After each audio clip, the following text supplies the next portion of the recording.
Hello everyone. आज हम पढ़ने वाले हैं इंडियन पॉलिटिकल थॉट में फर्स्ट थिंकर जो है मनु। और मनु के द्वारा जो धर्मशास्त्र लिखा गया है मनुस्मृति, उसके बारे में बात करेंगे। मनुस्मृति नाम से ही पता चल रहा है जैसे स्मृति है। और स्मृति क्या है और स्मृति और श्रुति में क्या डिफरेंस है, ये हम देख लेते हैं। श्रुति क्या है? श्रुति एक डिवाइन साउंड है जिसको हम हेड या फिर रिवील टेक्स्ट भी बोलते हैं। ये किसी ह्यूमन के द्वारा नहीं लिखी गई है, ये एक डिवाइन रिलीवेशन है और ये ऑथरलेस है, यानी किसी ह्यूमन के ने या फिर किसी ऑथर ने इसको नहीं लिखा है। It is considered eternal end of divine origin. तो जैसे यहाँ पे हमारे पास 4 वेदास हैं, तो वेदास किस कैटेगरी में आते हैं? श्रुति की कैटेगरी में। उसके बाद श्रुति को पढ़ के उनसे जो डिराइव करके नॉलेज निकलता है उसको इंटरप्रेट करने के बाद जो हमारे पास जो टेक्स्ट आते हैं उनको हम स्मृति बोलते हैं। यानी स्मृति एक डिराइव्ड नॉलेज है जो जनरेट किया गया है जो श्रुतिज़ हैं उनको अंडरस्टैंड करके। और इसकी जो एग्जांपल्स हैं जो वो हैं धर्मशास्त्र जितने भी हैं, चाहे वो मनुस्मृति हो या फिर उसके बाद कुछ और धर्मशास्त्र जो हमारे पास है, यज्ञवालिका स्मृति, नारद स्मृति या फिर विष्णु स्मृति।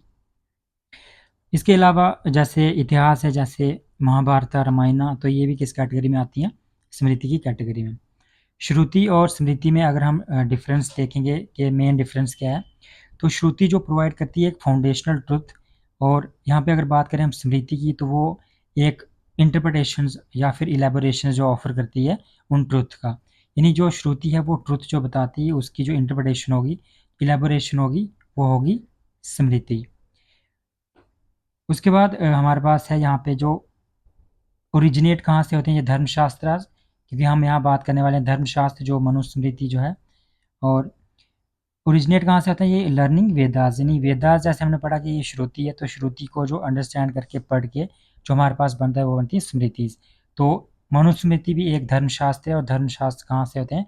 जो श्रुतिज को पढ़ के। यानी जो एक मनुस्मृति जो है वो एक श्रुति है और श्रुतिज कहाँ से आती हैं? स्मृति है, और स्मृति कहाँ से आती है? श्रुति से। तो ओरिजिनेट कहाँ से होती हैं? वेदास को लर्न करके। इसी को हम सप्लीमेंट्री टेक्स्ट ऑफ वेदास मान सकते हैं, जिनको हम वेदांगास भी बोलते हैं। तो वेदांगास यानी इलिम्स ऑफ वेदास।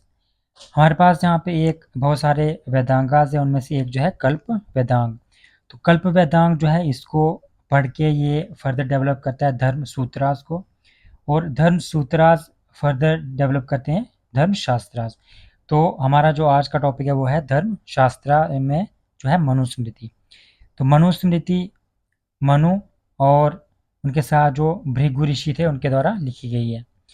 तो मनुस्मृति में 12 जो चैप्टर्स हैं और 2694 जो है कपलेट्स हैं। इसमें अगर धर्म की डेफिनेशन क्या है, तो धर्म की डेफिनेशन जैसे अकॉर्डिंग टू ऋग्वेद हमें देखने को मिलती है, वो है पृथ्वीम धर्मम धृतम। इसका मतलब ये है कि जो अर्थ है वो धर्म के द्वारा सस्टेन की गई है। The earth is sustained by dharma. तो इसमें काफ़ी चैप्टर्स हैं जो हमने पढ़ा, 12 चैप्टर्स हैं, उनमें से जो मेन जो हमें याद रखने वो हैं 4।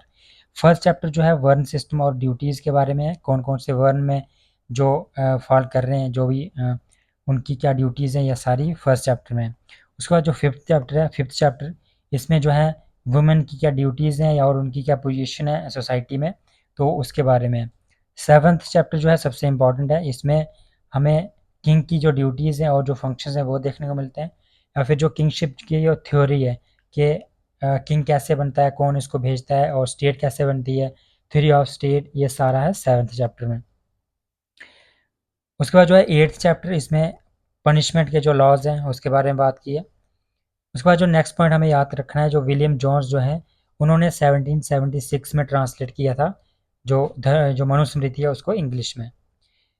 इसमें पुरुषार्थास की बात की गई है। पुरुषार्थास यानी जो हमारे पास जो 4 मेन जो पुरुषार्थास है, धर्म, अर्थ, काम एंड मोक्ष। इसी में जो वर्ण सिस्टम है, वर्ण सिस्टम में हमें पता है जैसे ब्राह्मण, क्षत्रियास, वैश्य, शूद्रास। हर स्टेज में एक हर किसी का एक अलग कैपेबिलिटी है, उसकी पोटेंशियल है, तो उसके अकॉर्डिंग उनको एक अलग अलग वर्ण सिस्टम में वो डिवाइड किया हुआ है। तो इसके अकॉर्डिंग इन सबको अपना जो भी जिस वर्ण में फॉल करेगा उसको अपनी ड्यूटीज़ जो है वो फंक्शंस वो हैं ओबे करने पड़ेंगे। और अगर उसको नहीं करता है, फॉलो नहीं करता है अपने वर्ण को, तो उसकी वजह से क्या होगा कि ऑर्डर जो सोसाइटी में इस्टेब्लिश्ड होगा, एक इक्विलिब्रियम जो होगी वो डिस्टर्ब हो जाएगी। और उसकी वजह से जो अराजकता आ जाएगी, प्रलय, और उसके बाद एंड हो जाएगा। उसके बाद आश्रम्स का जो कॉन्सेप्ट है, आश्रम्स का कॉन्सेप्ट था जो कि जो लाइफ में अलग अलग जो गोल्स होंगे, अलग अलग स्टेज के, डिफरेंट स्टेज होंगी लाइफ की, और उसकी हर स्टेज की एक स्पेसिफिक गोल होगा उसके अकॉर्डिंग। सबसे पहले जब ब्रह्मचार्य, गृहस्थी, फिर वानप्रस्थ और उसके बाद संन्यास। संस्कार की बात की यहाँ पे 16 रिचुअल्स हैं। उसके बाद जिसका फर्स्ट है गर्भबंधन और लास्ट जो है अनेस्था। थ्योरी ऑफ स्टेट की बात करें अगर, तो यहाँ पे अकॉर्डिंग टू मनु, यहाँ पे स्टेट कैसे ओरिजिनेट हुई है। स्टेट उनका कहने का ये वो समझाते हैं कि स्टार्टिंग में कोई भी स्टेट नहीं थी और अनार्कियल सिचुएशन थी, मतलब कि यहाँ पे अराजकता थी, जिसको हम बोल सकते हैं मत्स्यान्याय। तो लोगों ने इस अराजकता को देखते हुए सिक्योर करने के लिए, सबकी जो वेलबींग के लिए रिक्वेस्ट की ब्रह्मा से, और ब्रह्मा ने मनु को बनाया, मनु को क्रिएट किया, जिनको हम फर्स्ट लॉ गिवर बोलते हैं, क्योंकि इन्होंने मनुस्मृति लिखी। और मनुस्मृति में सभी जो लोग हैं उनकी ड्यूटीज़ उनको लिखा कि सभी को कौन सी जो ड्यूटी है वो करनी है और लॉ को ओबे करना है, जिसकी वजह से सोसाइटी में एक ऑर्डर आए और यहाँ पे पीसफुली एग्जिस्ट कर सकें सारे।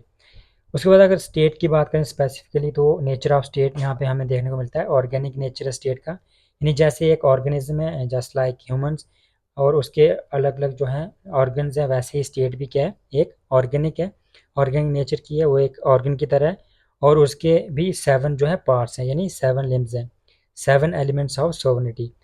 तो फर्स्ट इसमें जो है स्वामी, जो किंग, उसके बाद जो अमात्यास यानी मिनिस्टर, उसका दुर्ग फोर्ट, जनपद टेरिटरी, कोष ट्रेजरी, मित्र फ्रेंड और दंड। तो ये 7 लिम्स हैं स्टेट के, और स्टेट का जो ओरिजिन है वो है ऑर्गेनिक नेचर का। थ्योरी ऑफ किंगशिप, किंगशिप की थ्योरी के बारे में क्या बोलते हैं, वो बोलते हैं किंग एक डिवाइन पर्सनैलिटी है, उसको गॉड के द्वारा भेजा गया है, क्योंकि उसके पास जो है 8 गॉड की क्वालिटीज़ हैं। तो वो एक सिंबल है दंड का, और उसको क्रिएट किया गया गॉड के द्वारा। 7 गॉड क्वालिटीज़ हैं, मोनार्की को वो सपोर्ट करते हैं। उसके बाद जो किंग की जो ड्यूटीज़ हैं उसको बाद में पढ़ते हैं, सबसे उससे पहले हम देख लेते हैं कि जो मनु के द्वारा दिया गया जो कॉन्सेप्ट है, या फिर हम ईस्ट में जो कॉन्सेप्ट चल रहा है किंगशिप का, और उसको हम कंपेयर करें अगर वेस्ट के जो कॉन्सेप्ट से, तो क्या डिफरेंसेस हैं। तो ईस्ट में जो किंग का कॉन्सेप्ट है उसमें वो बात करते हैं कि जो एक डिवाइन पर्सनैलिटी है किंग, ओनली अंडर लॉ। तो यहाँ पे लॉ जो है वो सुप्रीम है, उसके अंडर ही यहाँ पे किंग है। तो किंग को क्या है, जो राजधर्म होगा, जो भी वन सिस्टम में जो उसको राजधर्म मिला होगा, और जो किंग होगा वो क्षत्रिय क्लास से होगा, और जो धर्मशास्त्र है, यानी जो राजधर्म जो उसका होगा उसको वो फॉलो करना पड़ेगा उस किंग को। लेकिन अगर हम बात करें वेस्ट की, तो वेस्ट में जो किंग होगा वो एक डिवाइन पर्सनैलिटी होगी, उसके पास डिवाइन राइट्स होंगे, और वो राइट्स क्या होंगे, एब्सलूट, एब्सलूट अथॉरिटी उसके पास होगी, उसके ऊपर कोई भी यहाँ पे अथॉरिटी नहीं होगी, ना ही कोई लॉ होगा। तो ये डिफरेंस है ईस्ट और वेस्ट के जो किंग्स हैं। यहाँ पे ड्यूटीज़ क्या है किंग की, दंड नीति, टैक्सेशन, जो उसको वर्ण जो धर्म है उसको फॉलो करना है, और अदर जो पीपल हैं जो उसके सब्जेक्ट्स होंगे उसको भी जो जो पुरुषार्थास का जो कॉन्सेप्ट है, प्रिंसिपल ऑफ पुरुषार्थास, उसको अचीव करने में उसको अपने लोगों की, अपने जो सब्जेक्ट्स होंगे उनकी हेल्प करनी है। टैक्सेशन की बात आती है यहाँ पे, तो टैक्स कैसे कलेक्ट किया जाता है, according to fertility of land. Land ज़्यादा फर्टाइल होगी अगर, तो वहाँ पे 1/6 ऑफ प्रोड्यूस जो होगा वो किंग को जाएगा, और उससे कम फर्टाइल होगी तो उसको फर्दर डिवाइड किया गया होगा, यानी कम जो होगा शेयर वो किंग को जाएगा। स्टेटस ऑफ वुमेन क्या था, वुमेन का स्टेटस यहाँ पे बताया गया कि इन्फीरियर स्टेटस है, उनको अंडर सुपरविजन ऑफ मैन रखा जाएगा, क्योंकि ये मैन की रिस्पॉन्सिबिलिटी है, और उनके जो एक्शंस होंगे वो ऑलवेज क्या होंगे, गाइडेड होंगे बाई मैन। 2 फैक्ट्स और हैं यहाँ पे, एडमायरर कौन है इसका, राधा कृष्णन, डॉक्टर राधा कृष्णन, और क्रिटिक कौन है, मनुस्मृति का सबसे बड़ा क्रिटिक जो है वो अम्बेडकर। यहाँ पे उन्होंने बुक लिखी थी एनिहिलेशन ऑफ कास्ट, इसमें उन्होंने बोला था कि जो डायनामाइट ऑन मनुस्मृति ने, इस पर उसको जला दो। तो ये थे कुछ फैक्ट्स और मनुस्मृति के बारे में जो भी एग्ज़ाम में पूछा जा सकता था। तो नेक्स्ट वीडियो मिलेंगे जो चाणक्य के साथ।